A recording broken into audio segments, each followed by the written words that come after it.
రేవంత్ రెడ్డి ప్రభుత్వం కక్ష సాధింపు చర్యల్లో భాగంగా కేసు పెడితే విచారణ అధికారులను విచారణ సంస్థలను గౌరవించి 9 తారీఖు నాడు ఏసీబీ విచారణకు హాజరయ్యాను. 16 తారీఖు నాడు ఏసీబీ కేసు పెట్టింది కాబట్టి ఈడీ కూడా కేసు పెట్టి మరి వాళ్ళ విచారణకు పిలిస్తే ఈడీ విచారణకు కూడా హాజరయ్యాను.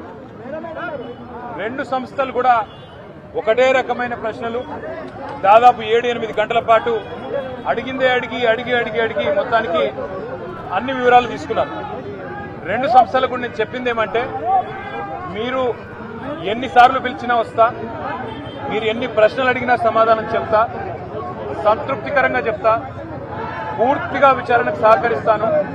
భారత రాజ్యాంగాన్ని, న్యాయ వ్యవస్థను, కోర్టులను గౌరవించే బిడ్డగా తప్పకుండా నా నిజాయితీని ప్రూవ్ చేసుకుంటాను, ఇన్వెస్టిగేషన్ కు పూర్తిగా సహకరిస్తాను అనే మాట వారికి చెప్పడం జరిగింది.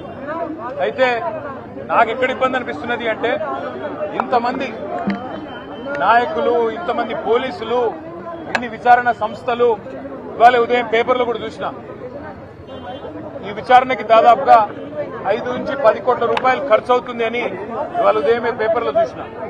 అందుకే ముఖ్యమంత్రి రేవంత్ రెడ్డికి నేను ఒక మాట చెప్పదలుచుకున్నాను. రేవంత్ రెడ్డి గారు, మీరు మీ కక్ష సాధింపు చర్యల్లో భాగంగా మీ మీద ఏసీబీ కేసు ఉన్నది కాబట్టి నా మీద ఏసీబీ కేసు బనాయించినావు, నీ మీద ఈడీ కేసు అయింది కాబట్టి నా మీద ఈడీ కేసు పెట్టినావు. ఏమి ఇబ్బంది లేదు, నువ్వంటే దొరికినోనివి, నేనంటే నిజాయితీ పరుణ్ణి, ధైర్యం ఉన్నది కాబట్టి ఎదుర్కొంటా. కానీ ఈ 5 కోట్లు 10 కోట్లు ప్రజాధనం ఏదైతే వృధా అవుతున్నదో, ఆ 10 కోట్ల రూపాయలతో బ్రహ్మాండంగా ఇంకొక 500 మంది రైతులకు రుణమాఫీ చేయొచ్చు. ఆ 10 కోట్ల రూపాయలతో దాదాపు 2500 మంది పెద్ద మనుషులకు పెన్షన్లు ఇవ్వచ్చు.